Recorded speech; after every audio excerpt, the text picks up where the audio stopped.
Oi, boa tarde. Eu acho que alguns de vocês me conhecem, ou já ouviram falar da minha história, que eu era músico, era baterista de um grupo bastante famoso aqui no Brasil. E de repente virei uma curva num bairro da cidade do Rio, aqui na Tijuca. E aí eu entrei numa curva, me dei com aquele bonde, o chamado bonde, né? Um carro uma Blazer preta, cheio de bandidos com fuzis e tal. E ninguém me perguntou se era um assalto ou não. Eles estavam dando tiro nos carros que passavam, de parar o carro com bala. Eu estava no começo da rua, tentei dar uma ré, mas tinha bandidos atrás, assaltando uma moça, enfim. Eu fiquei no fogo cruzado, tomei 9 tiros e acabei ficando paraplégico. Bom, aí eu entro na ambulância e tem uma tenente do meu lado. E eu não sabia rezar, não via. Acho que eu nunca soube. Aí eu entrei cantando Jorge da Capadócia, do Jorge Ben. Mas eu precisava sentir alguma presença humana, assim. Então, a pessoa que estava mais perto de mim era a tenente e tal. Eu fui segurar na mão dela, ela tirou a mão. Tirou a mão, eu falei assim, olha, eu não estou em condição de azarar ninguém. Podia ser um enfermeiro, tinha um enfermeiro assim forte, estava ali, eu queria segurar a mão de alguém. Aí ela falou assim, eu nunca mais vou esquecer dessa frase. Ela falou assim, eu sou paga para te ajudar, não para ter pena de você. Ali eu senti que a minha vida tinha mudado. E eu pensei que era... Eu tinha noção que meu corpo tinha parado, mas eu achei que ia... Não sei por que ia melhorar. Mas, logo em seguida, existe um período, né? A mente não acompanha a mudança do corpo. É uma mudança muito rápida. Passei 34 anos andando, me movimentando, trabalhando com o meu corpo também. Então, a mudança é muito rápida. E eu não conseguia entender aquilo e, logicamente, caí em uma depressão profunda e tal. E depois existe um período chamado choque medular, em que os médicos me falaram assim, nesse período você vai, depois desses 6 meses, sua lesão vai descer, você vai começar a sentir alguma coisa. Aí eu fui até uma neurologista, que ela falou assim, você vai ter que começar a entender seu corpo, a ler seu corpo, a perceber seu corpo como você jamais fez antes. E a partir daí eu comecei a ter que entender mais sobre o meu problema e perceber mais o que estava acontecendo comigo. Bom, muitas mudanças vieram. Realmente a lesão desceu. Ainda tenho um corpo muito comprometido, mas perto dos dias que se sucederam os tiros, é uma besteira. Então, eu tive que me formar, eu comecei tive acesso a yoga, comecei a meditar. Isso foi uma mudança incrível na minha vida. Eu comecei a ler mais sobre neurociência. Eu cheguei até um livro, publicado no Brasil recentemente, mas um livro datado de 2006, que falavam da busca de cientistas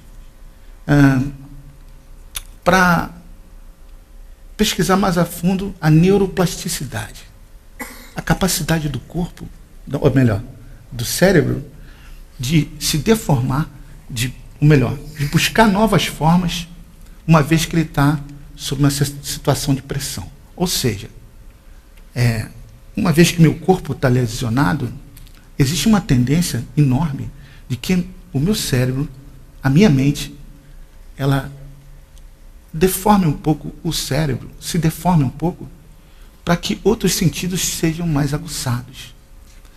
Então, uma coisa que já estava no inconsciente popular de muita gente, foi provado em 2006, que, por exemplo, que a falta de visão do Ray Charles ou do Stevie Wonder aguça a musicalidade deles, ou aguçou a musicalidade deles. Então, existe essa tendência, que é uma tendência física mesmo. O cérebro, ele se deforma e acha uma nova virtude para compensar aquilo que parou. Pois bem, nesse livro que eu li, esses neurocientistas vão até o Dalai Lama para estudarem os lamas da contemplação. Monges que ficam muito tempo meditando. E eles filmaram, porque esse é o primeiro Dalai que pondera realmente a ciência.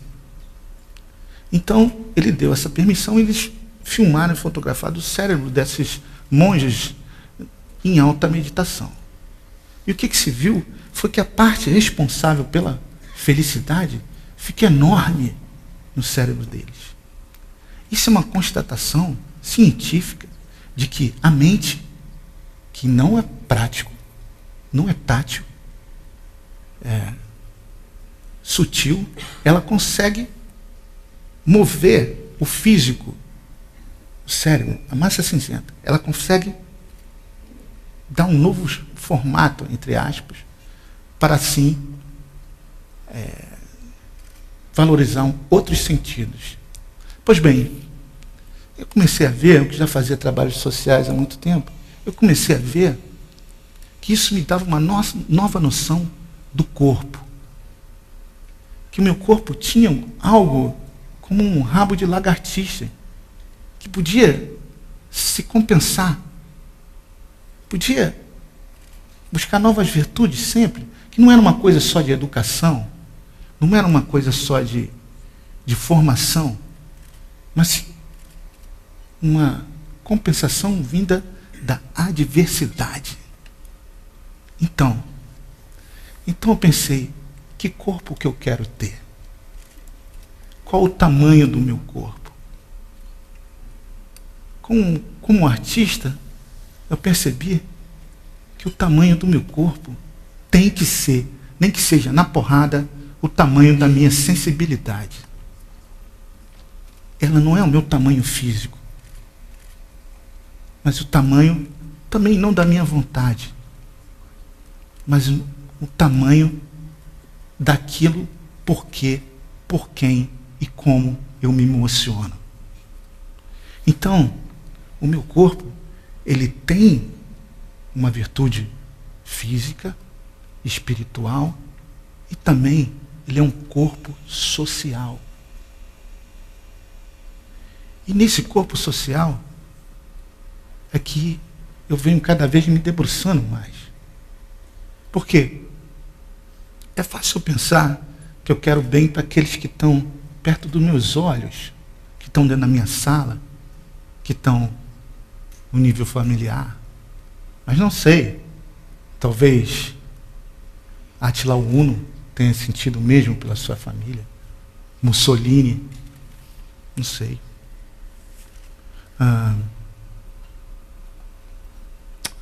Tantos que torturaram no Brasil e não foram punidos com isso, até hoje, também podem ter esse sentimento maravilhoso pela sua família. Então, eu quero que esse meu corpo seja um pouquinho maior. Então, eu sinto muito, mas eu comecei a ver que a diversidade também aflorava, não só a violência, como a gente vê aqui, mas trazia uma contraproposta a essa violência, como se fosse um efeito colateral, positivo também.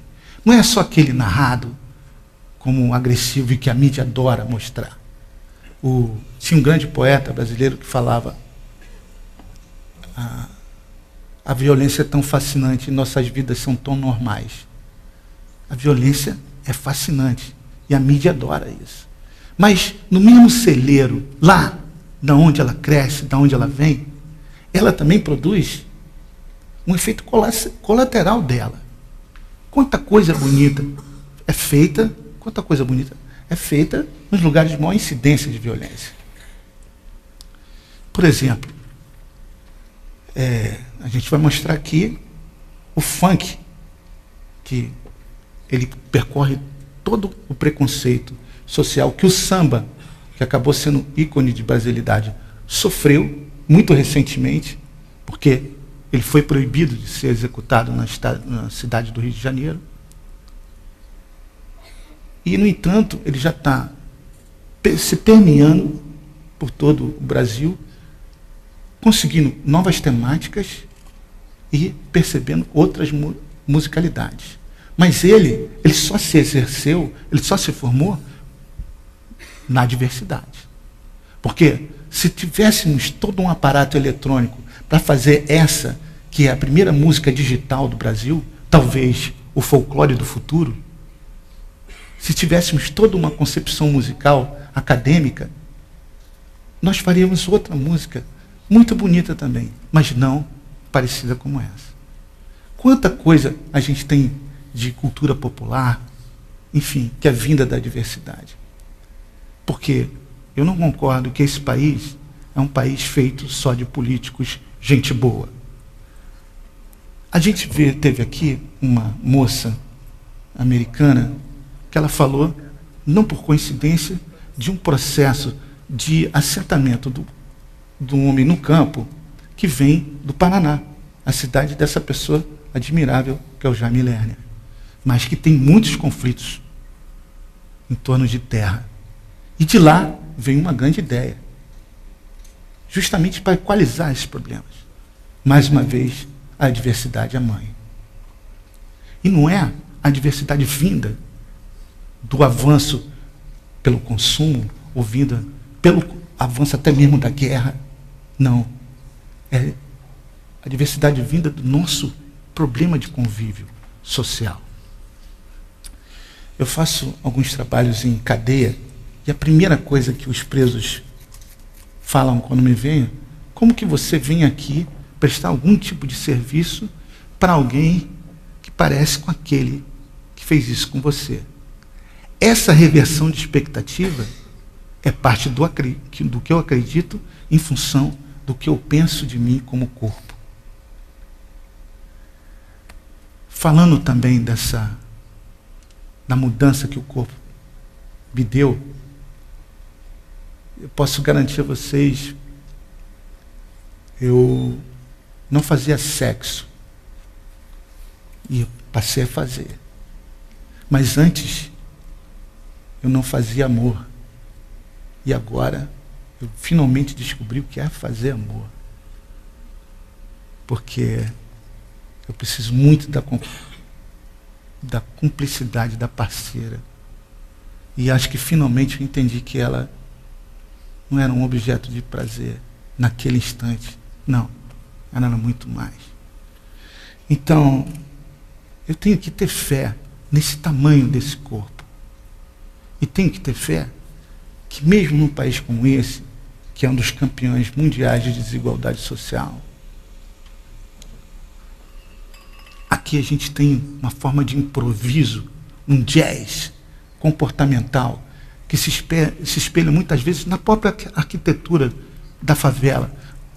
Muita coisa caiu aí, mas a gente tem que ver, estou falando dos prédios que caíram nas inundações, nas casas de favela que caíram nas encostas, mas a gente tem que ver a ideia maravilhosa que são as construções da favela, porque a laje do favelado é a terra prometida do seu filho. É ali que ele vai construir a sua moradia futura. Existe um arquiteto grego, que eu não me lembro bem o nome, que ele fez casas modulares, humildes aqui, baseadas na própria arquitetura da favela. Esse improviso acabou sendo positivo. Então, eu não posso ver, não posso entender que sempre as áreas de mazela sejam vistas como isso, somente como mazelas. Ou que a gente vai botar sempre um ícone, as criancinhas pintando coisas coloridas, como sendo uma coisa próspera na favela. Sinto muito, cara. Esse país não tem chance para tanto esportista ou para tanto artista. Mas tem sonho para mim, tem chance para muito sonho. E o sonho é o crescimento do nosso corpo, é a expansão desse corpo. De um corpo espiritual e, por que não, social. Um corpo que, se não pode ser físico, também faz parte da nossa presença. É representação da nossa presença. A gente tem aqui, para terminar, a gente tem várias soluções, todo mundo pensando em soluções.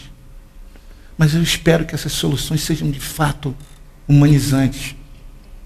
Porque a gente está vivendo uma época aqui, num país que vai sediar uma Copa, uma Olimpíada, em que se chama de pacificação.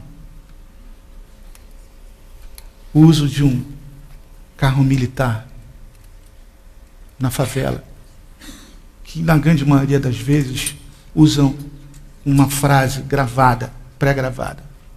Saiam das ruas, eu vou roubar a sua alma. Cara, o narcotráfico talvez seja no Brasil a parte mais arrogante do capitalismo.